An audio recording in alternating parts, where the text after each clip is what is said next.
শেষ করে কখন প্লেট দেখাবি, দেখো বাবা সব খাইছি, সব খাইছি, আম্মু সব খাইছি, আমি ওদের জন্য খাবো হাজার কষ্ট হলে ওই প্লেটে ভাত পায় না। দেখো আমি খাবো জন্য আরো মোট খায় ফেলাই চাপলা বড় বড় প্লেটে ভাত রাখে না বুঝছেন, এই সবটা প্লেটে সব দিয়ে সব ভাত খায়। ওই দেখো আমার খাওয়ার কথা শুনি আরো মোট খায় লিবে এখন। আগের সাল কত বুদ্ধি দিয়েছে, বুদ্ধির ঠেলা ঠিক থাকে না, খালি লাভ না বাসার অত যাওয়া যায় না, কিন্তু মারামারি লাগে, দুই বোনের কঠিন মারামারি করে মাঝে মাঝে খেলনা মেলনা নিয়ে,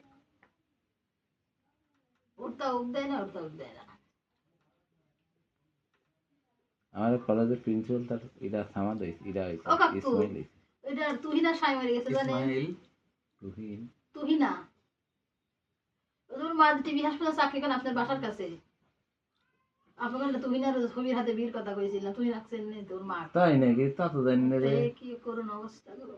ওর তো দুই সলপাল। আমার হলে নাই টপ এর পরে ও ওর তো দোকান চালায়। ছেলে এক মেয়ে দোকান চালায়, দেখে ছেলে কিন্তু স্বামী কোনায় মরে গেছে গো। চেন বলা কে? কি অবস্থা, ওর স্বামী ওই কদিন আগে তো মরার 3-4 দিন আগে বাপের বাড়ি গেছে বগুড়া। টপটে গেল ফর্সা দব সেই লম্বা সারা নওগাঁ বগুড়া ওইদিকে বাপের বাড়ি গেছে। শীতের মাজার বেশি পিঠা মেটা, কিন্তু ওরা তো সাল করে শীতের মধ্যে যাবে না। অশ্বিনী খাও শোনেন, পরে গেছে মা ফোন দিছে, তুলির হচ্ছে আপন নাইট তে কইছে আমার ওয়ার্ডে রোস্ট, আমার একসাথে ডিউটি করতেছি।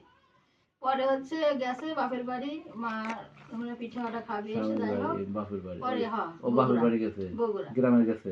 ওই দিন 5 দিনের দিন, ওই দিন আপনি যে রাত্রি মরছে ওই দিন পরের দিন রাত থেকে আপন নাইট, আজকে রাত্রি মরে যাবি, সকালবেলা হচ্ছে বাসায় চলে আসবি, কালকে থেকে আপন নাইট।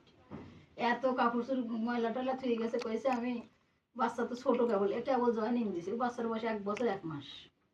পরে কইছে যে কিছু খাইছে না, আমি আসার পরে বাচ্চা ধরবেন তারপরে খাইছে, আপুকায় বালতি করে কাপড় চোর ময়লা আমার অমনি রয়েছে এখনো। পরে